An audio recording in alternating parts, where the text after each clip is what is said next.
banyak Tuhan yang memalsu Tuhan asli.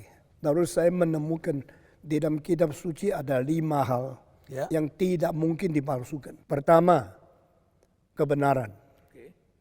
Kedua, kesucian. Ketiga, keadilan. Keempat, kebajikan. Kelima, cinta kasih yang murni. Kalau ini 5 tidak ada. Salah satu tidak ada? Saya tidak percaya ada Tuhan. Kalau saya percaya Tuhan, pasti 5 ini dimiliki oleh Tuhan. Lalu dari 5 hal ini menguji, banyak yang disebut dewa, yang disebut Tuhan itu omong kosong. Seperti apa yang omong kosong ini? Misalnya Gerika, tapi dia curi istri orang lain. Dia menipu, lalu pura-pura menjadi kuasa yang lain, masuk ke rumah orang lain. Kelihatan seperti awan, padahal itu manusia. Ini dalam mitologi Yunani? Ya, mitologi. Jadi di situ dia kira dia dewa. Dia kira dia Tuhan.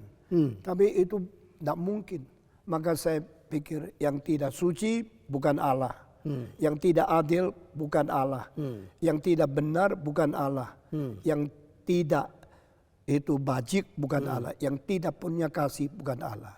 Jadi kalau punya 4 dari 5 tapi tidak suci bukan Allah juga. Tidak bisa dong, mesti 5-5. Karena ini Alkitab. Gerakan karismatik di mana persoalannya? Gerakan karismatik adalah kekristenan yang palsu. Kekristenan yang palsu? Ya. Apanya? Karena Bagaimana dia mengajar manusia percaya untuk dapat uang, percaya untuk dapat kaya, percaya untuk dapat lancar, percaya untuk dapat sukses. Itu berarti Allah tidak mengajar orang berkorban. Allah janjikan orang asal percaya dapat segala berkat. Itu pasti ajaran palsu. Bukankah gerakan karismatik itu fokusnya pada bahasa roh? Itu salah satu aspek yang salah. Karena bahasa roh, istilah glosa itu lidah. Bahasa Gerika. Nah, lidah yang ada itu harus dimengerti. Tapi bahasa roh yang tidak dimengerti berarti tidak bisa diuji.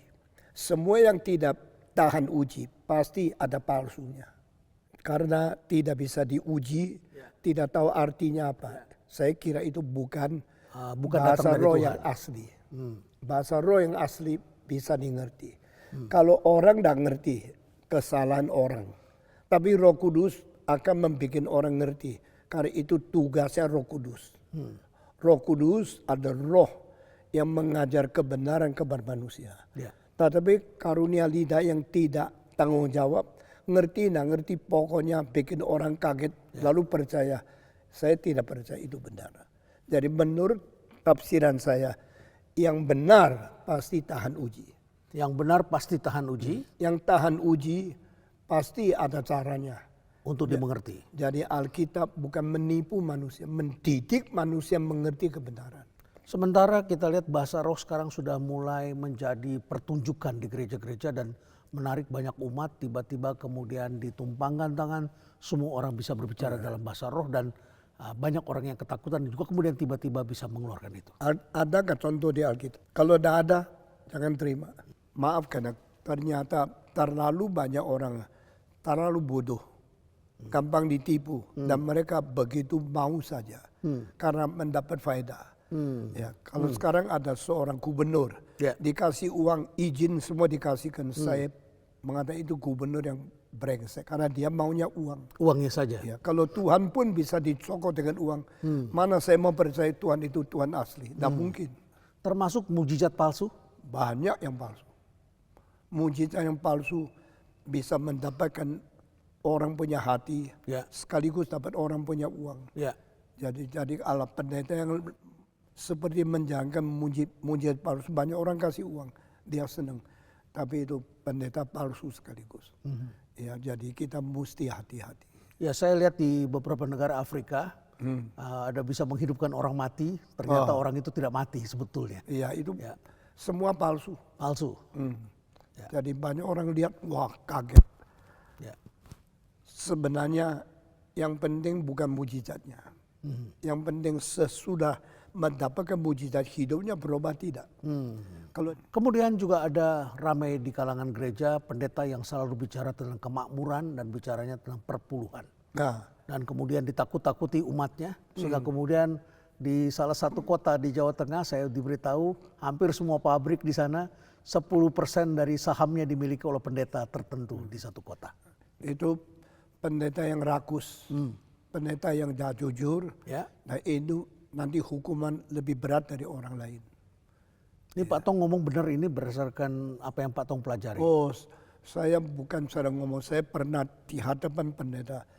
Jangan menipu orang Ya. supaya kamu tidak dihukum oleh Tuhan. Ya, waktu itu banyak orang pakai nama Tuhan, Ya. nama kitab suci, mengkeduk uang. Akhirnya mereka menjadi kaya, Ya. tapi perubahan anggotanya tidak menjadi lebih suci, lebih jujur. Jadi itu palsu. Dan itu belakangan ini marak sekali karena banyak sekali pengusaha yang sekarang justru ingin jadi pendeta. Dan pendeta ingin menjadi pengusaha. Ya, dia pikir dia juga boleh ambil perpuluhan. Ya. Yang motivasi dari permulaan tidak benar. Dari permulaan sudah tidak benar. Ya. Dan ini sekarang marak sekali. Bagaimana kita membersihkannya Pak Tong? Tapi kita tidak sanggup membersihkan semua. Tapi berani bicara. Sebetulnya dari mana awal mulanya sehingga perpuluhan ini menjadi diributkan oleh para pendeta-pendeta palsu ini? Karena perpuluhan itu banyak loh. Ya. Kalau you punya satu pabrik, Ya. modalnya atau untungnya 100 juta. Ya. 10 juta Oh, sudah besar. besar sekali kalau semua anggota ribuan bagaimana? Ya. Nah, dan dia mulai pikir kalau itu punya saya bagaimana. Jadi orang yang hatinya mau uang lalu memakai kitab suci itu paling jahat. Waktu Yesus Kristus diberikan minyak narwastu itu mahal sekali. Ya. Waktu dituangkan minyak kepada Yesus, Yesus tahu tidak lama lagi dia akan dibunuh. Ya. Nah ini ada pelantikan untuk dia menjadi seorang imam yang mati untuk semua orang. Waktu itu ada satu rasul dari Yesus mengatakan, kenapa buang uang begitu banyak? Uang itu jangan beli minyak narwastu, lebih baik dijual dapat uang untuk menolong orang miskin. Bagus tak? Bagus. Bagus ya? Bagus. Menolong orang miskin, siapa berani lawan? Ya. Tetapi dia ngomong kalimat itu, hatinya lain. Nah, sejak Tujuannya tidak ke situ. Alkitab mengatakan sebab dia adalah seorang maling. Ya. Selalu ambil uang dari kas. Sehingga dia maunya itu kalau kembalikan ke kasnya dia bisa ambil sendiri. Jadi ucapannya adalah untuk rakyat kecil, untuk orang miskin, tetapi sebetulnya untuk kantongnya. Menumpang rakyat kecil seperti berbuat baik, tapi untuk faedahnya sendiri. Maka Alkitab seorang rasul mengatakan dia adalah seorang maling. Ya. Dan dia membicarakan hal demi nama orang banyak untuk membuktikan dia baik, padahal dia paling jahat. Lantas kalau begitu di aliran Calvin yang Pak Pendeta Tong ajarkan, yang reform ini, bagaimana peran perpuluhan? Kita tetap Diwajibkan atau bagaimana? ajarkan harus memberi perpuluhan. Ya. Tapi perpuluhan tidak pernah diambil oleh pendeta. Tidak pernah diambil oleh Pak Pendeta. Tidak ada pendeta boleh ambil. Jadi perpuluhan disimpan untuk perlunya barang besar. Yang biasa tidak boleh. Kita berani bangun gereja besar. Kita berani pakai uang banyak karena uang tidak sembarangan dipakai. Sampai perlu baru dipakai. Jadi dengan kata lain Pak Pendeta, pendeta-pendeta ini hidupnya dari mana? Dari uang operasional gereja itu? Ya, operasional gereja termasuk. Dari kolektor begitu ya? Kolektor termasuk harus membiayai pendeta punya uang. Pendeta punya hidup. Dan yang menentukan siapa besarnya? Ya, itu kita mempunyai prinsip sama-sama setuju dan sama-sama belajar. Berarti ada manajemennya yang mengatur. Ya, manajemen itu harus dikuasai oleh tua-tua yang mengetahui prinsip Alkitab. Tetua gereja. Baik. Belakangan ini banyak sekali kehebohan sehingga kemudian banyak terjadi peristiwa rebutan gereja. Bahkan bertikai antara ayah dengan anak. Rebutan gereja itu kalimat saya tidak setuju. Ya. Kalau gerejanya rugi ada yang rebut. Tidak ada yang mau rebut. Karena ada untung baru rebut. Ada untung. Ya, jadi itu semua omong kosong.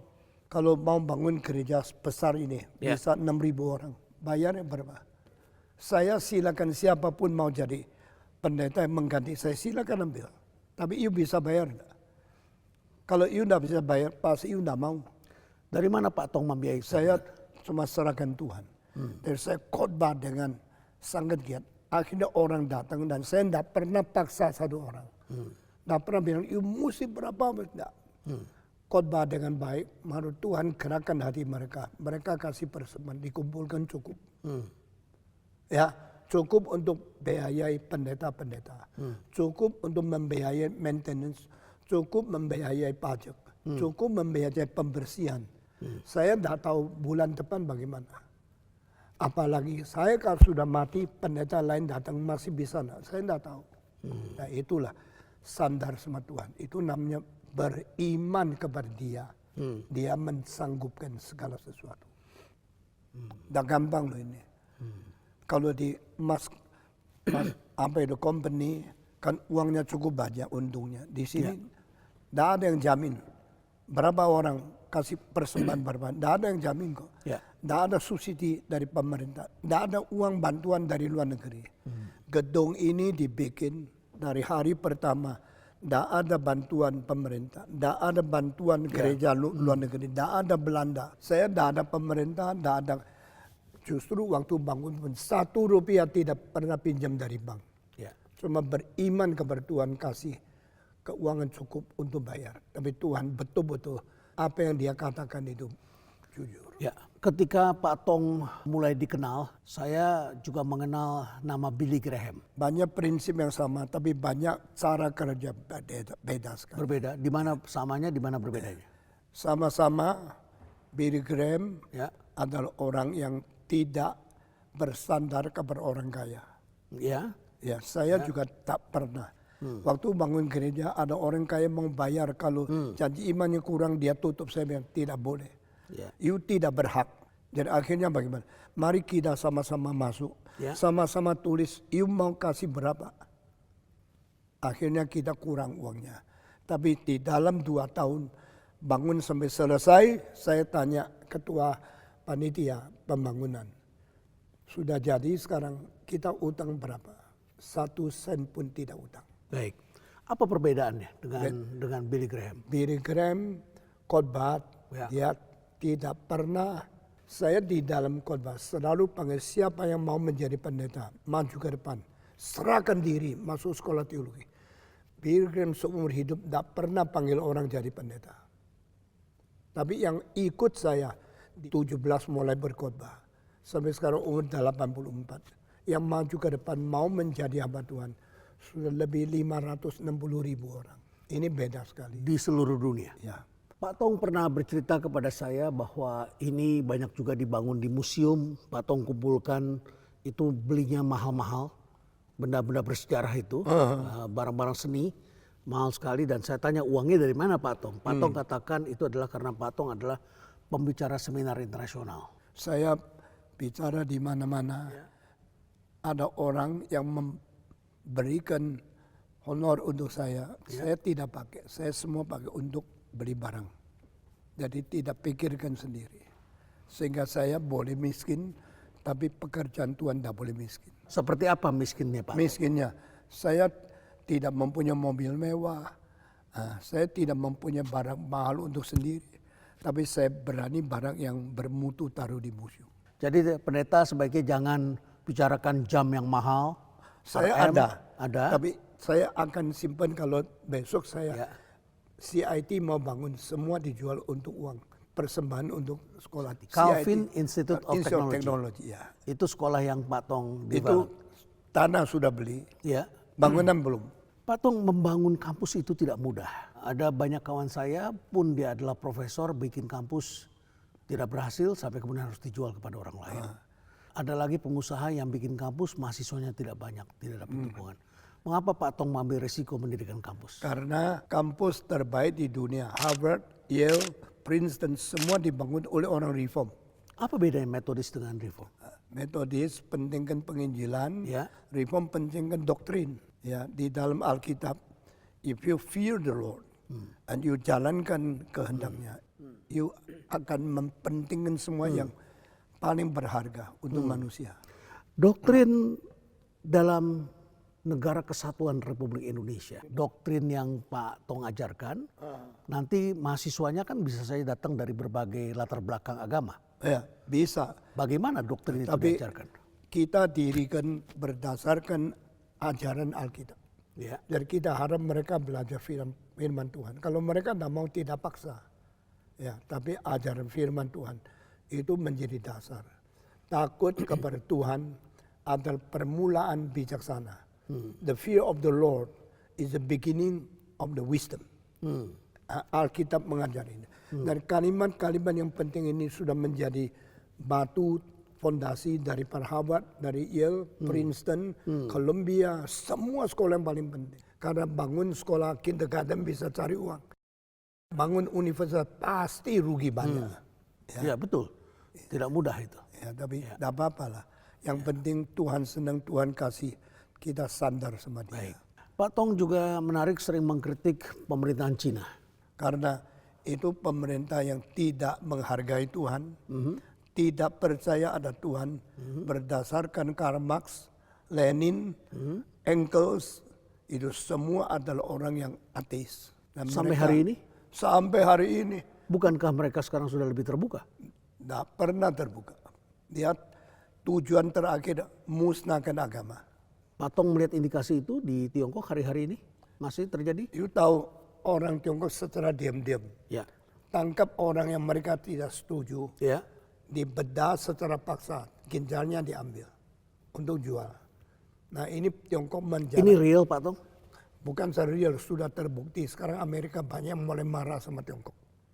Gereja juga hidup di Tiongkok, bukan? Gereja belakangan ini? yang sedikit kompromi diperbolehkan. Oh, yang sedikit kompromi. Maksudnya kompromi itu artinya? Ya, itu taruhlah gambaran Xi Jinping di gereja. Ya, kalau kita di sini kantor mesti taruh presiden, wakil presiden. Mereka taruh Xi Jinping gereja. Lalu setiap gereja harus mengakui kuasa partai komunis lebih besar dari Tuhan. Itu kompromi. Maka banyak orang Tionghoa ya sekarang bawa anaknya lari ke Indonesia. Lalu diam-diam di sini ikut kebaktian baru pulang lagi supaya mempunyai iman. Pak Tong punya juga banyak murid di Tiongkok. Saya kira ya banyak, mungkin kira-kira puluhan ribu yang dengar saya punya khotbah setiap minggu melalui online. Pak Tong masih aktif memberikan khotbah setiap minggu? Saya masih khotbah setiap minggu di sini. Ya. Tapi kita streaming, mereka online lihat. Ya. Caranya online, curi-curi tidak diketahui oleh pemerintah. Baik Pak Tong, banyak hal yang menarik. Saya tentu masih terkagum-kagum.